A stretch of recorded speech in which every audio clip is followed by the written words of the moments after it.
संदेश झूठ से हटके। उन्होंने कहा कांग्रेस और गठबंधन को देश के बड़े राज्यों में केवल 2 या 3 सीट कम करनी है, मतलब ज्यादा नहीं करनी है, 2 या 3 सीट कम करनी है। अपने आप ही लगभग 70-75 सीटें कम हो जाएंगी और जो उनका आंकड़ा है बीजेपी का काम खत्म हो जाएगा। वो ज्यादा वो बता ही नहीं रहे हैं। मतलब हम तो फिर भी कह रहे हैं कि यूपी में 15 सीटें 20 सीटें, हमारे मिस्टर AR कह रहे हैं वेस्ट बंगाल में इतनी मतलब सीटें, लेकिन उन्होंने बहुत सिंपल और बिल्कुल सही बात है ये। आप अगर देखें तो मैं अभी साउथ में तो जा ही नहीं रहा हूँ। साउथ में क्या स्थिति है सब लोग जानते हैं, साउथ की स्थिति को। तो साउथ में स्थिति देखिए, ओम सैनी जी आपके लिए कमेंट आ गया है, मैं आपके पास में सीधा भेज रहा हूँ। पप्पू बेलिम जी हैं, बोले राजस्थान में 12 सीट का नुकसान हो रहा है। बिल्कुल ठीक कह रहे हैं। 25 है, हाँ ठीक है, 25 से 12, 25 में से 12। मैं इस सारे घमासान को दूसरी निगाह से देखता हूँ। मैं देखता हूँ कि जो सवाल 2014 में पूरे हिंदुस्तान को पूछना चाहिए था वर्तमान शासन से, दिल्ली की सरकार से, उसे साउथ ने तो पूछ लिया था। और साउथ ने उसका जिस तरीके से पूछा उससे हालत इनकी खराब हो गई। साउथ के जो बड़े प्रदेश है, कर्नाटक, तेलंगाना, तमिलनाडु, आंध्र प्रदेश और केरल, इनकी 129 सीटों में से 29 सीटें उनको केंद्रीय शासन को हासिल हुई थी, यानी कि भारतीय जनता पार्टी गठबंधन को, NDA को हासिल हुई थी। अब और उसमें काफी जैसे एक सिर्फ ये कर्नाटक वाला है जहां पर 51.38% वोट इनको मिला था और 28 में से 25 सीटें मिली। बाकी जगह तो ये बस एक जगह 4 है, तेलंगाना में 4 मिली थी, तमिलनाडु में 0 है, आंध्र प्रदेश में 0 है और केरल में 0 है। ये उनका 2019 का नतीजा है जो सामने है सारा का सारा। लेकिन जहां इनकी पकड़ थी वो ये जो नॉर्थ के राज्य है, जैसे राजस्थान है, मध्य प्रदेश है, गुजरात है, उत्तर प्रदेश है, बिहार है, महाराष्ट्र है। हमारे यहाँ से 24 सीटें मिली थी भारतीय जनता पार्टी को, 25 इनका सहयोगी था। उसी तरीके मध्य प्रदेश में 28 सीटें मिली थी और 1 सीट कांग्रेस को गई थी। ऐसे ही गुजरात में 26 में 26 उनके पास में थी, उत्तर प्रदेश में 62 उनके पास में थी 80 में से, और बिहार में 39 में से 40 में से 39 थी उनके पास में। जो अब बहुत हालात ये चित्र बता रहा है कि अब जो इंडिया गठबंधन बन जाने के बाद में क्या हालत हो गया है। महाराष्ट्र में इनको 48 में से 41 सीटें मिली थी, अब हालात बहुत अलग है। देखिए कर्नाटक में जो 51% वोट के साथ में इनको 25 सीटें हासिल हुई थी, अब वो संभावना ही नहीं है। ऐसे में 129 में से 29 सीटें मिली थी इनको।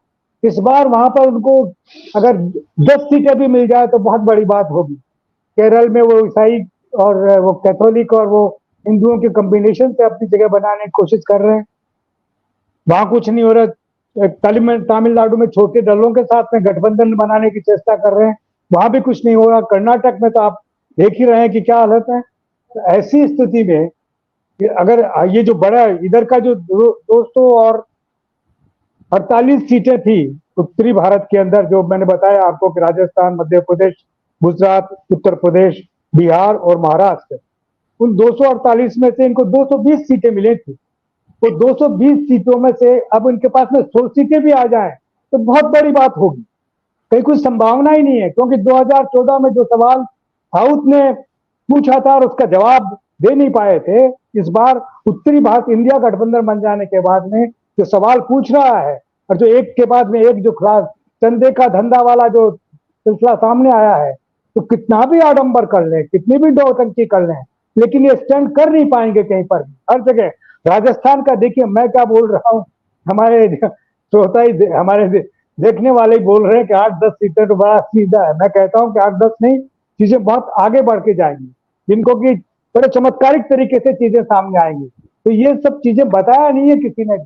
तो 2019 में जो सवाल साउथ में पूछे गए थे, नॉर्थ में नहीं पूछे गए थे, इंडिया गठबंधन बनने के बाद में चीजें बिल्कुल बदल गई। जब बिखरे बिखरे स्थिति में यह हाल था, तो इस गठबंधन बन जाने के बाद में कहां स्टैंड करेंगे ये बताइए, और इन आरोपों के साथ में कहां स्टैंड करेंगे। तो ये गोदी मीडिया है जो इन सब चीजों को कवर करने की चेष्टा कर रहा है, सामने ना आ जाए ये सारी बातें, इनको दबाने की चेष्टा कर रहा है। मेरा कहना यह है कि ये जो साउथ की सीटें हैं उनमें तो इनके पास में कुछ बचेगा ही नहीं। यानी 129 में से इनके पास में 29 जो सीटें थी, वो 29 में से अगर 5 या 6 सीटें भी हासिल कर ले तो बहुत बड़ी बात होगी। इसी तरीके से जो ये इधर वाली जो सीटें थी 248, जिनमें से 220 इनके पास में थी, अगर इनमें से अगर 100 हासिल कर ले तो बहुत बड़ी बात होगी, जिस तरीके का माहौल बना हुआ है। लेकिन दिखाया यह जा रहा है कि अभी गठबंधन कुछ नहीं है और बहुत ताकत के साथ में मोदी जी अपना कमाल दिखाएंगे। लेकिन मैं आपको बताना चाहता हूं कि चमत्कारिक नतीजे होंगे जिसकी कल्पना शायद सामान्यतः लोग नहीं कर पा रहे। उसका कारण यह है कि हमारे पास में सूचनाएं नहीं पहुंच रही, जनमानस के पास में उस तरीके से सूचनाएं नहीं पहुंच रही कि कॉन्फिडेंस के साथ में अपना उत्साह बरकरार करे। लेकिन जो राहुल गांधी की यात्रा हुई है, चाहे पहले वाली यात्रा और दूसरे वाली यात्रा, इसका पक्का प्रभाव है। और चूंकि हारे हुए लोगों में हिम्मत नहीं होती, वो बोलते हैं हौसले के साथ, लेकिन डगमगाते हैं। तो इंडिया गठबंधन वैसी स्थिति में है कि उनका निश्चित जो चीजें हासिल हो रही है उस पर भी वो डरते डरते बोल रहे हैं। हकीकत यह है कि बिल्कुल जिसे कहते हैं कि एक जुबान है कि सुपड़ा साफ हो जाएगा, वो हाल हो रहा है। कहाँ स्टैंड करेंगे बताइए। ये डाटा है जिनको मैं बता रहा हूं कि कितना परसेंटेज कैसे मिला था। जो साउथ में सवाल किया गया था, नॉर्थ में कितनी तेजी से सवाल उठ रहा है, नॉर्थ में हंगामा हो रहा है। दिल्ली में दुबे जी ठीक कर रहे हैं, ये जो केजरीवाल को बंद किया ये अपने आप में सोने में सुहागा है, जिससे लोगों को पता लग रहा है कि किस तरीके से शासन पेश आ रहा है। तो ये तो बिल्कुल आपातकाल जैसी स्थिति बनी हुई है।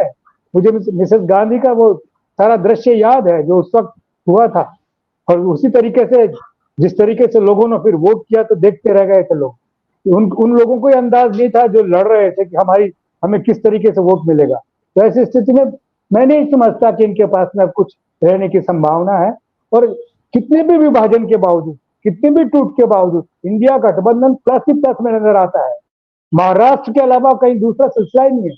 राजस्थान में सेटल हो गया, देखिए जो ट्राइबल्स वाला सिलसिला था वो भी अभी शाम को सेटल हो गया। ट्राइबल्स के लिए कांग्रेस ने अपनी सीट छोड़ दी, लीजिए आप यहाँ लड़ लीजिए। ये आप बाड़मेर में देख रहे हैं, बड़ा क्लियर है। मैं कानून मंत्री बड़े संकट में है बीकानेर के अंदर, बता रहा हूँ आप। तो ऐसे 25 की 25 सीटें अपने आप में बड़े कंटेस्ट में हैं, जहां पर जिसको कह सकते हैं, वरना अगर साहब चूंकि हम कोई भविष्य वक्ता तो है नहीं, अगर साहब कहें तो ये कहेंगे कि चमत्कारिक हुआ तो कुछ ऐसा होगा कि देखते रह जाएंगे लोग। जी जी देखिए, ऐसा है कि पंजाब की स्थिति सब जानते हैं। पंजाब में क्या होने जा रहा है, पंजाब में इनके पास कुछ नहीं आ रहा है। चाहे अलायंस की पार्टियां जो हैं वो अलग अलग लड़ें या वो एक साथ मिलकर लड़ें, उन्हें कुछ नहीं मिलने जा रहा है। AR साहब कह रहे हैं कि हमारो पार्टी इन दार्जिलिंग, उसने और लेफ्ट ने दोनों ने दार्जिलिंग के कांग्रेस कैंडिडेट को सपोर्ट कर दिया है। तो इस तरीके से ये मैं एक एक दो सीटों की बात नहीं कर रहा हूं, मैं दक्षिण भारत को भी बिल्कुल ना जोड़ूं, सिर्फ इसमें मैं महाराष्ट्र जोड़ लूं, बिहार जोड़ लूं, झारखंड जोड़ लूं, और यूपी में 20 सीटें कहते हैं, मैं यूपी में सिर्फ 5 सीटें जोड़ रहा हूं, 5 सीटें, तो भी ये 200 से नीचे पहुंच जाते हैं। क्योंकि जम्मू कश्मीर में भी लद्दाख इनको नहीं मिलने वाली है, 1 या 2 सीटें इनको वहां पर मैक्सिमम मिल सकती हैं, वो भी नए परिसीमन के आधार पर। हिमाचल की मैं 4 में से 4 सीटें दे देता हूं इनको, और साथ में उत्तराखंड की भी 5 में से 5 दे रहा हूं, जबकि मिलनी नहीं है ना हिमाचल में ना उत्तराखंड में। ये बिल्कुल हर व्यक्ति जानता है ये बात। तो जो घनघोर समर्थक हैं भारतीय जनता पार्टी के, वो भी कहने की हिम्मत नहीं करते। इस सब के बाद भी अगर आप गुजरात में से 26 में से 26 दे दीजिए, मध्य प्रदेश को मैं नहीं छेड़ रहा हूं, छत्तीसगढ़ को भी मैं अभी नहीं छेड़ रहा हूं, कितनी घटेंगी, उसके बाद भी ये 200 से नीचे चले जाते हैं। और मिस्टर AR सही कह रहे थे कि अगर यूपी में इतनी सीटें घटा दे तो 170 पर आकर मामला टिकेगा। तो ये एक बड़ी बात है